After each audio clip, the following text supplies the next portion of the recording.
Steroidlər, hormonlar bəyləri nələr eləyə bilər? Onun haqqında danışaq. Pasientimiz təqribən 30'lu yaşlarındadır. Bodybuilding, yəni bədən şişirtməklə məşğuldur, fitnesslə məşğuldur və çöldən testosteron qəbul eləyir, testosteron iynələri vurur və yanımızda da artıq ciddi şəkildə 3 ilə yaxındır ki, sonsuzluq ilə müraciət eləyib. Əslində bu normal haldır. Problem burada xəyaların artıq işləməməsidir. Prinsip necədir?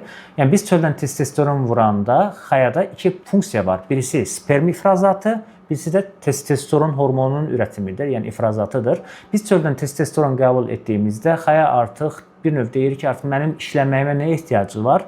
Mən onda yavaşdan yavaşa qapını bağlayım, heç işləməyim və başlayır xəya yavaş-yavaş büzüşməyə, vaxt keçdikcə balacalaşmağa və buna bağlı da pasientdə ciddi miqdarda sperm problemləri yaranır.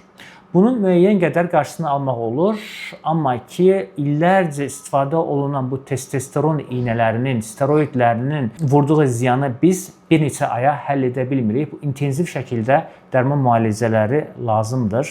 Siz olun, bədənim şişəcək deyə, insanlara xoş görsənəcəm deyə bu iynələri vurub da özünüzü ağır dərəcəli sonsuzluğa və yaxud da sərtləşən problemlərinə salmayın.